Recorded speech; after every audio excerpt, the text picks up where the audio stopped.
Audio Jungle.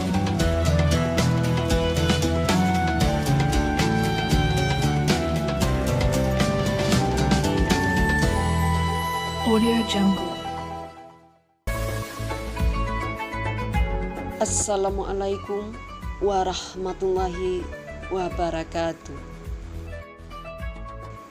Isyarat Al-Quran tentang jodoh seseorang secara umum.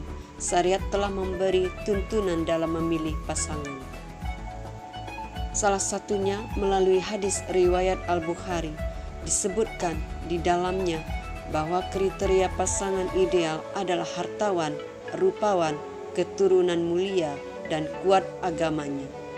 Di penghujung hadis itu disarankan ketika seseorang kesulitan mencari pasangan yang memiliki keempat kriteria tersebut, maka setidaknya ia memiliki kriteria yang terakhir.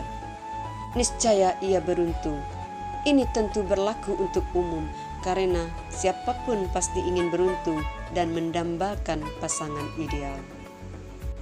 Kendati sudah dibekali dengan 4 kriteria di atas, tapi pada praktiknya seseorang merasa bingung dan kesulitan menjatuhkan pilihan.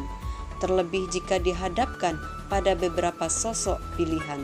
Siapakah di antara beberapa sosok itu yang layak menjadi pasangannya?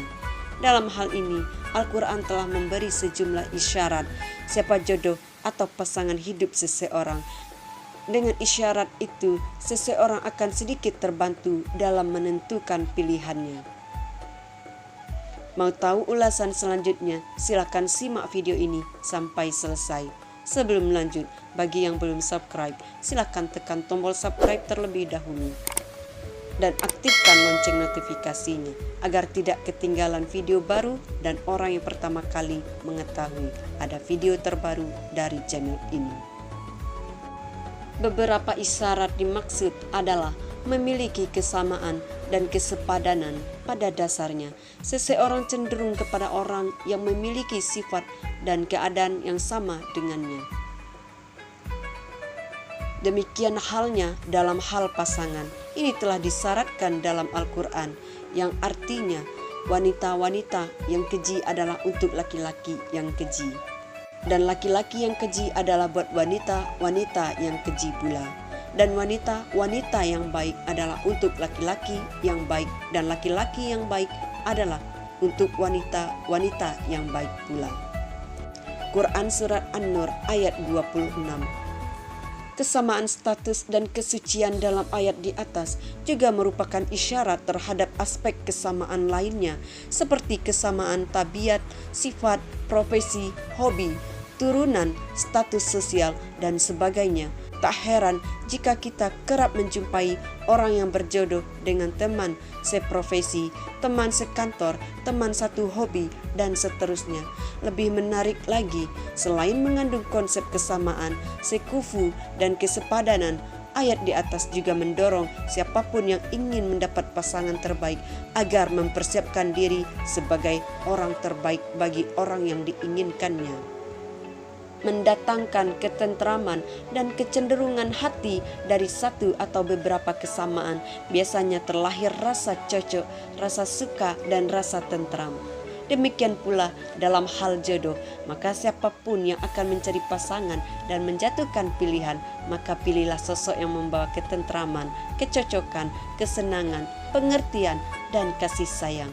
Sebab itulah tanda-tanda yang diciptakan Allah dalam hatinya sebagaimana Al-Quran. Dan di antara tanda-tanda kekuasaannya ialah Dia menciptakan untukmu istri-istri dari jenismu sendiri supaya kamu cenderung dan merasa tentram kepadanya, dan dijadikannya di antaramu rasa kasih dan sayang. Quran Surah Ar-Rum ayat 21. Dan orang-orang yang berkata, "Ya Tuhan kami, anugerahkanlah kepada kami istri-istri kami dan keturunan kami sebagai penyenang hati kami, dan jadikanlah kami imam bagi orang-orang yang bertakwa." Quran Surah Al-Furqan ayat 74. Selanjutnya, diterima keluarga.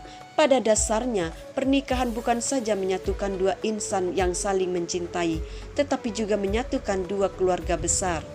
Karena itu, persetujuan dari masing-masing keluarga tak boleh diabaikan. Sehingga siapapun yang akan melanjutkan hubungan ke jenjang pernikahan, maka bicarakanlah terlebih dahulu dengan keluarga, terutama kedua orang tua, termasuk dengan anak-anak jika yang menikah berstatus duda atau janda dan telah mempunyai anak yang cukup dewasa. Salah satu tujuannya untuk menghindari permasalahan di kemudian hari. Namun demikian, pilihan dan pertimbangan terakhir kembali kepada yang bersangkutan, sebab masukan yang terlalu banyak seringkali membuat seseorang bingung dan kesulitan untuk melangkah. Sesungguhnya, penerimaan dari keluarga dalam memilih pasangan sudah diisyaratkan dalam Al-Quran. Jika kamu tidak menemui seorang pun di dalamnya, maka janganlah kamu masuk sebelum kamu mendapat izin. Dan jika dikatakan kepadamu, kembali sajalah, maka hendaklah kamu kembali. Itu bersih bagimu dan Allah Maha mengetahui apa yang kamu kerjakan. Quran Surah Asy-Syura ayat 11. Dilapangkan pintu rezeki. Isyarat berikutnya tentang jodoh seseorang adalah kelapangan rezeki. Ingatlah, ketika Allah menjodohkan hambanya, maka dia akan melapangkan rezekinya. Allah menjadikan bagi kamu istri-istri dari jenis kamu sendiri, dan menjadikan bagimu dari istri-istri kamu itu anak-anak dan cucu-cucu, dan memberi rezeki dari yang baik-baik. Quran Surat An-Nahl ayat 72. Karenanya, tak heran jika kita mendapati rezeki orang yang melajang berbeda dengan rezeki orang yang sudah menikah. Begitupun rezeki orang yang belum mempunyai anak berbeda dengan rezeki orang yang sudah mempunyai anak. Bahkan Allah telah berjanji akan memampukan dan memudahkan seseorang yang sudah menemukan jodohnya dan bermaksud menjaga kehormatan dirinya. Adapun caranya tentu terserah Allah. Simaklah ayat yang satu ini, dan nikahkanlah orang-orang yang sendirian di antara kamu dan orang-orang yang layak kawin dari hamba-hamba sahayamu yang lelaki dan hamba-hamba sahayamu yang perempuan. Jika mereka miskin, Allah akan memampukan mereka dengan kurnia-Nya. Quran Surat An-Nur ayat 33. Dengan kata lain, jika pilihan yang ada di hadapan seseorang adalah jodohnya, maka Allah akan memampukannya untuk menikah dengan pilihannya itu. Wallahu a'lam bishawab. Ayo jadi manusia yang bermanfaat untuk manusia lain. Sebaik-baik manusia adalah yang paling bermanfaat bagi manusia. Karena sesungguhnya ketika kita berbuat baik kepada orang lain, manfaatnya akan kembali kepada kita. Mohon bantuannya untuk like, komen, dan share, atau bagikan kepada saudara terdekat, juga media sosial lainnya, agar channel ini terus mensiarkan tentang Islam. Assalamualaikum warahmatullahi wabarakatuh.